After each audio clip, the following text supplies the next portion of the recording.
Well, what's up, ladies and gentlemen? So yes, today we are doing another unique video, and the thing is, every week I will cover a conjunction. So this way you guys are getting more and more information. And today's conjunction we're going to be covering is on Sun and Saturn conjunction in astrology. As in, what happens when the planets Saturn and Sun are both together in one house. And the thing is, in order to really learn conjunction, it's not as simple as just me talking about them. There's a lot of scenarios that goes into it. You have to see how far apart they are. You have to see who's holding the lowest degrees or the highest degrees. You have to see which house and sign that they're in for the kind of result that they're going to produce. And for all of this information, you need to check out my book, Conjunction at the Speed of Light, which is available here at this link under the shop section, where especially my aspects, conjunction, astrology at the speed of light will literally give you all the details. And how do you study a conjunction? Because conjunction, remember, we're covering the things related to nakshatras, how each planet in a certain sign or moon in certain sign and certain nakshatra and certain padha behaves a certain way.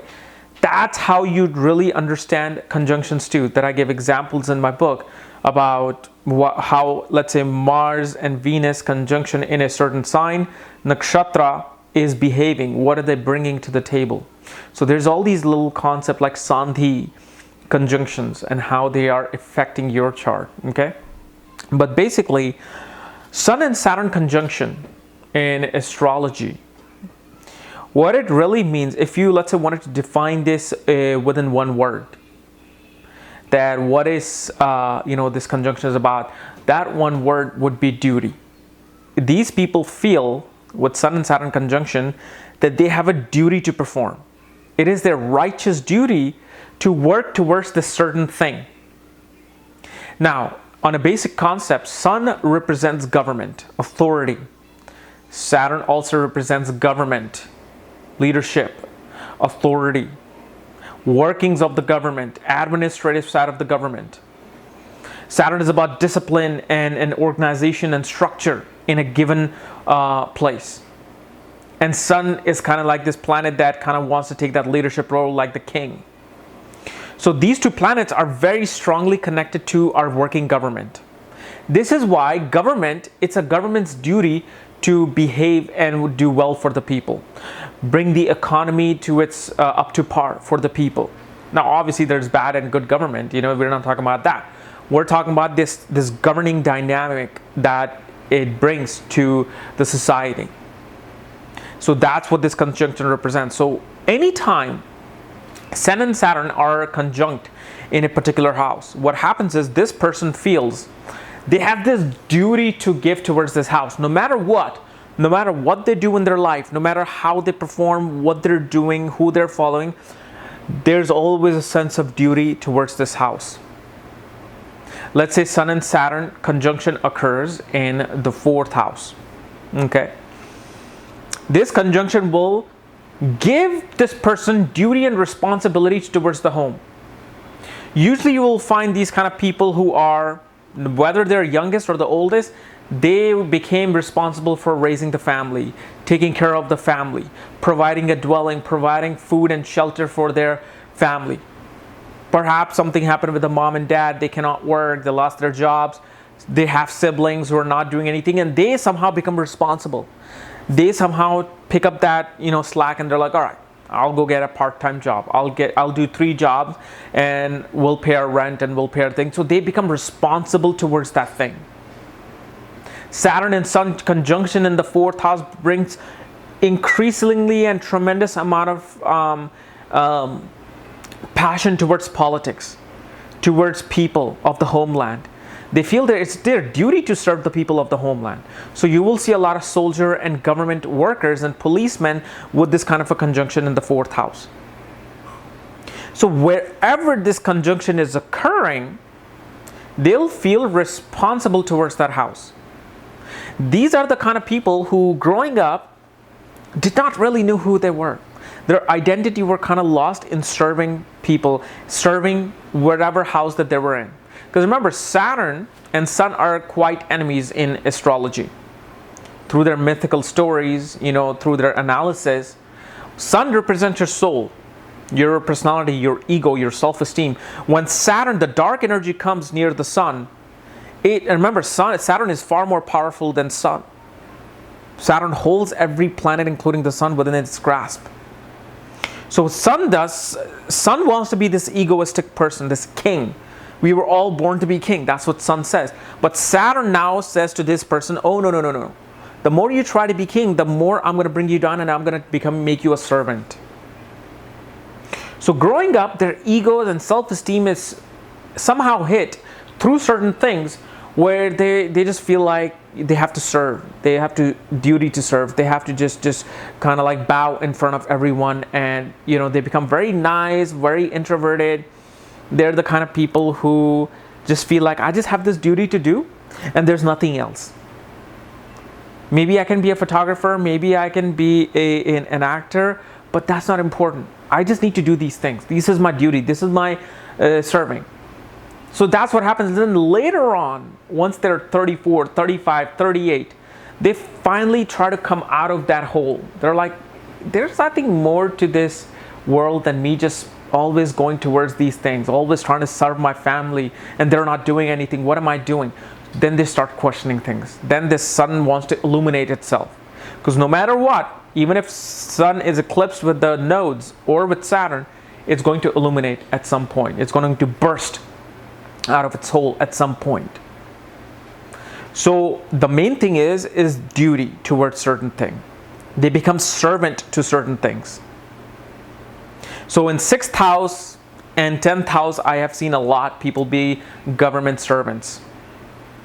They even become IAS officer. They become policemen. They become government administrators, just working for the city government, city employee. Because they feel it's their duty to serve the government, the higher kingship. But sometimes what happens is, depending upon different signs and different patterns of degree, it switches that meaning. Because depending upon who holds the lowest degree in the conjunction, that's how a person will behave. Because remember, planet with the lowest degree in the conjunction has the most say. That's the foundation where the other planet is sitting on. So the planet star has to abide by the foundation of the other planet.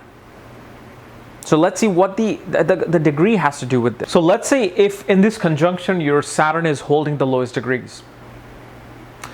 What will happen is Saturn is going to become the foundation of this person's personality and ego and self-esteem. These are the most hardest working people. These are the people who will work long hours. They're very organized and structured. And their ego develops into somebody who wants to be a public servant. Somebody who will not care to get the praises from other people, because what they know is that this is the right thing to do. For me to work hard, for me to do this redundant, repetitive work to serve the government or to serve this purpose, whichever house this conjunction is taking place in, that's what I'm going to do. So you will find these people with the lowest degree of Saturn who are not egoistic, who are great workers, great servant of the government, who will help you without wanting to get something in return. They're the people who are like the new Prime Minister of India, Narendra Modi. He's really like all about the people. He's not about connection, at least so far we know of. You don't know what the person is, what will happen in the future. But right now the image is he's all about the people. He's all about wanting to bring a positive change. Like our President Obama. Wait, did he change anything? No, but still, good example. Now, if let's say Sun holds the lowest degrees and Saturn is up, so Sun is down here, Saturn is up here on the throne of Sun, what will happen is this person will still be feeling that feel of duty. I have to do this duty. This is my righteous purpose. However, what will happen with this person, they're gonna want to be in a leadership role to do that duty. They're gonna crave attention, they're gonna crave praises, and they're gonna want to be respected like the king because of what they have done. These are the people who want to serve people, but they want to receive that fame from serving people. They want to be on the newspaper. They want to be appreciated that, wow, look at this person. He's doing such a good job out in the world. And that's what happens. The ego is looking for gratification from other people to raise its self-esteem, to raise its ego by illuminating its work. Because sun wants to illuminate. Saturn on top of it, this illuminating flower, his hard work is being shown through fame, through praises, through gratification of people that, wow, you are so great. You did this. So no matter what they do, even in their home, they're looking for that attention. And so what happens is, with this conjunction, if let's say they're not being recognized, they're not being praised, they're not putting into a leadership role, it will frustrate them. It will annoy them. And what happens with that is that they cannot, it'll be like this tic-tac situation where they can't run away from the duty, yet at the same time they want to get that attention from that duty. And this is the battle that they run through until they get that plateau. Now, will they go through that plateau or not? That depends upon what house this conjunction is taking place. Is it showing fame? What sign is it taking place in? Because let's say if Sun holds the lowest degrees, Sun is in Libra, the ego will always keep getting hurt. How much work they do, it'll be hard for them to recognize that. Unless they go towards a creative career to show their duty. Like this person, let's say becomes, so let's say Sun is in Libra. Sun holds the lowest degrees. What happens is, the ego is already hurt due to the debilitated Sun. Saturn here is exalted. Saturn here is far more powerful than Saturn. So this person will have the most hardest time trying to get the appreciation of other people through their work. So if they would go towards politics, man, they'll be in the news for all the negative stuff. Now, a trick here for this person is to go to the opposite side. Go towards business, go towards media, go towards journalism, go towards the lucrative career. And that's where your hard work will be recognized, will be illuminated, where you'll be the king. And these are the tricks you have to know in astrology. What sign is it in? Who's having a better say in this conjunction through the sign placement?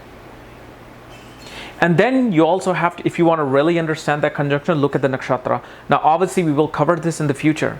What is Sun is like in Purva Falguni nakshatra? What is Sun like is in Jyeshtha nakshatra? What is Saturn like in Anuradha nakshatra? What is Saturn like in Ashwani nakshatra? They all have different meanings than the moon. So moon has its own meaning, but the other planets bring their own meaning. They might be completely opposite of what moon is trying to do in the nakshatra. So these are things we will discuss later, but I just wanted to cover the basic element of this conjunction, okay? So guys, this is my analysis of Sun and Saturn conjunction. If you're new to my channel, subscribe below. And again, if you want to know where your Sun is placed and what conjunctions you're having in your horoscope, for that check out the links here and check out my full astrological report, including my books, Conjunction at the Speed of Light, and especially through option 6 you'll understand what conjunction you have if you're new to astrology. Otherwise, we'll see you tomorrow with Pushya Nakshatra Padha 1. Bye-bye.